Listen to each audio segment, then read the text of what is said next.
Hey guys, how's it going? What's up? My name is Nick Tucker. If you did not know who I was, I don't know why you wouldn't know who I was, because most likely the people who are watching this are people who know who I am, unless you're a creepy stalker on YouTube or on Facebook, which that's cool. You can stalk me anyone, it's fine.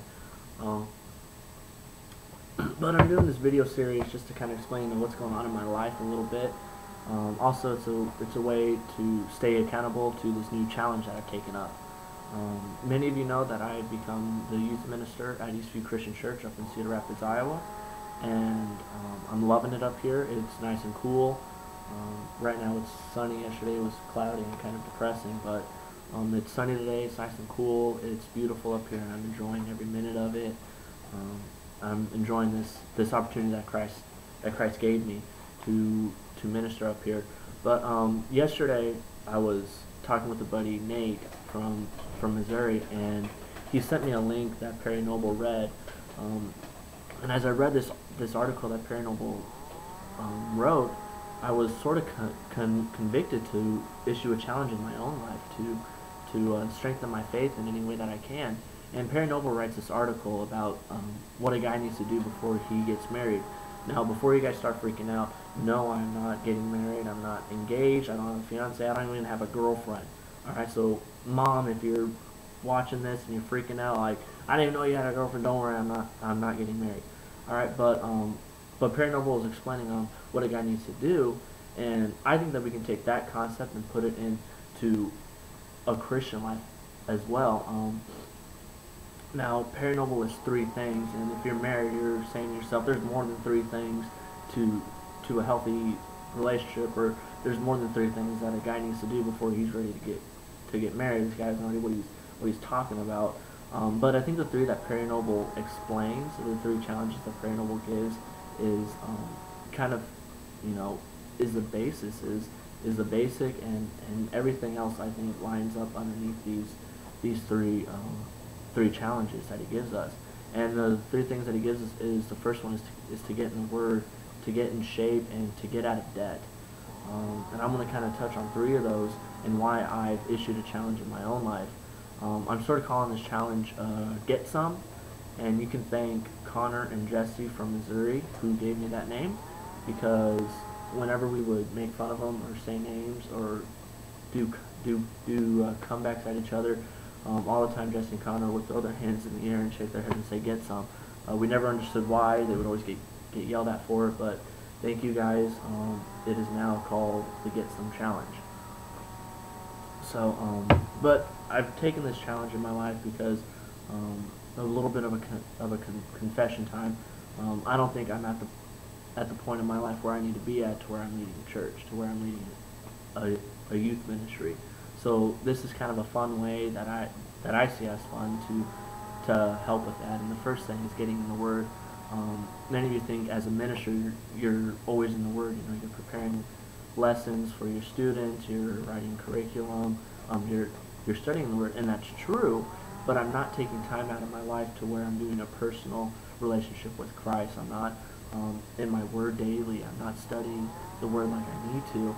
And I think that in order to understand Christ, in order to understand Christianity, I think I don't think, I know, I believe we need to be in the Word constantly. Perry Noble kind of explains it, what a guy needs to do to be with his wife, and I think we can take it as when we become Christians, when we become one with Christ, we become married to Christ. We become His bride, and He is our groom. And so I think that we need to do everything in our power to, one, strengthen our relationship with Christ, and to prepare ourselves for when our groom returns to take us home.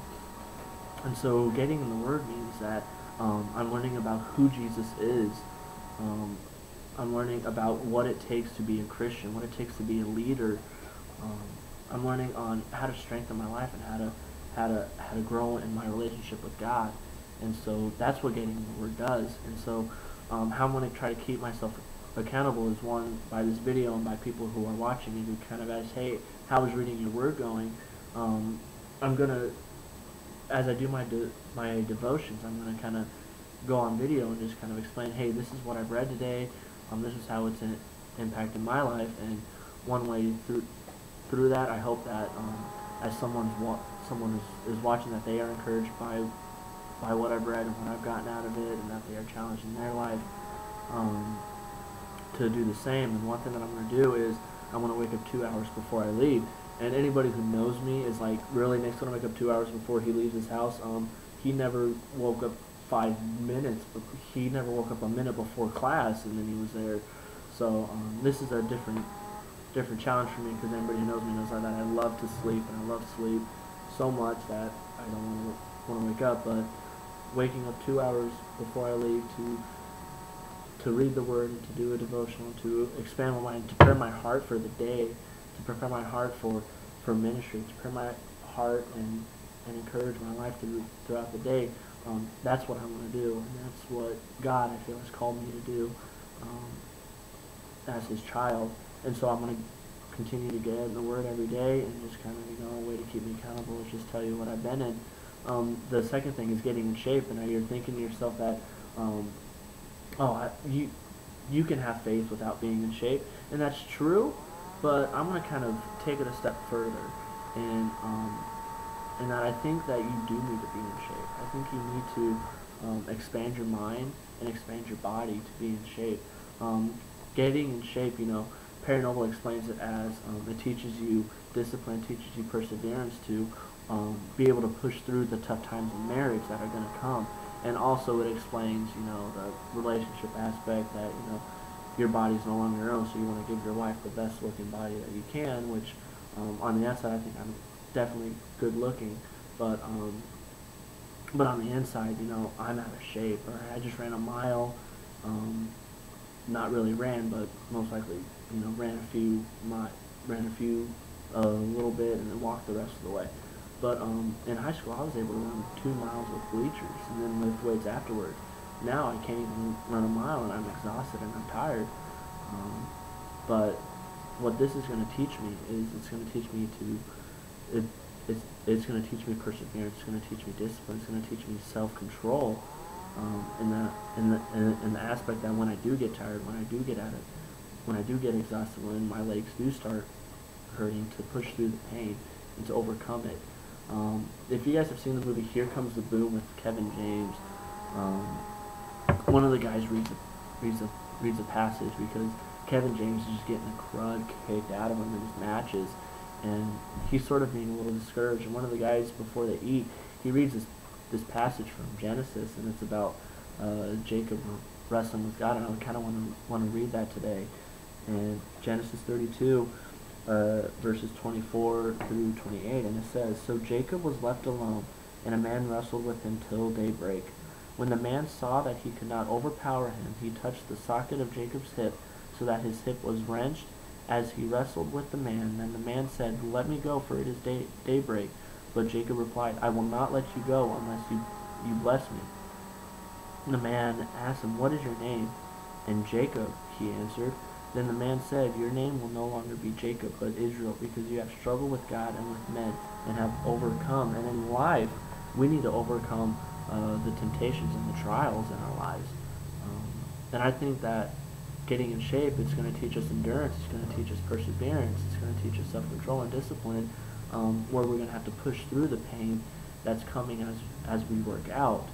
And if we can push through the pain of working out, I think we can also push through the pain of our spiritual life, push through the pain that Satan brings, about trials bring and temptations bring. And so we can overcome it, and I think that when we overcome it and we persevere, that we're going to be blessed. Jacob, or Israel, he was blessed for withstanding, the pain and withstanding the fight that he was having with God. He was blessed through it, and I think the same can be said for us, that if we get in shape, we can be blessed in the same way. So how I'm going to do that is, I don't have the money to go to a gym, so I'm just going to start running, and I want to get to the point where I can run 2 miles again. So I'm going to start running, push-ups, sit-ups, just any way that's free that I can do to get in shape. And if anybody who's a workout fanatic who can kind of, help out with that and let me know of some other things that I can do, please let me know on what else I can do. And the last part that Perry Noble explains is getting in debt. or get out of debt. And he explains that when you marry your wife, you want her to be free. You don't want her to be a slave to your debt. And we can take that in our lives, is that we're a slave to our debt. A lot of us have credit card bills, or credit card debt, student loans, house mortgages, car payments. We're in so much debt, and we become a slave to it that we can't. That I firmly believe we can't give our all. We are called to give, a portion of our money to God, to the ministry that He has. And how can someone give fully if they are worried about their credit card debt, if they're worried about their student loans, about their mortgage? And so I think worry comes in, and we lose sight of God. We become a slave to our money rather than becoming free in Christ. And so one thing that I've done is I want to kind of do the Dave Ramsey plan. A lot of my friends, they represent Dave Ramsey, and so I'm going to set up a budget, cut some expenses in my life, because I just got my student loans in, and I want to be 25 years in debt. So it's like, how do I take 25 years and decrease it as much as possible with credit card debt on top of that? So I need to be free from my debt and be free in Christ. And so that's a challenge that I've done to help strengthen it, because I want to give my all to God. I don't want to be focused on money. I don't want to be focused on the debt that I'm in. I want to be focused on God, and that's what it should be. We should be focusing our lives on God and running this race of life, and always persevering and pushing through the pain, pushing through the stress of money, just pushing through life in general, so that we can become righteous, perfect, and holy in His sight, so that when our groom does come back to get us, we are prepared for it and we are ready for it. So that's a challenge that I've kind of issued with myself. I ask that you guys will keep me accountable through that and through this video series. Also, subscribe to my video on YouTube, and you can get all the updates that are going on. But yeah, so if you want to join the Get Some Challenge, then just do it, and don't look back, and just persevere through it all. So but yeah, so thanks for listening. I didn't really think of a way to end this video. I didn't really think of what I was going to say, but so yeah, God bless you guys, and thanks for watching, and I hope you continue to watch and encourage me and be encouraged by it. Thanks, guys.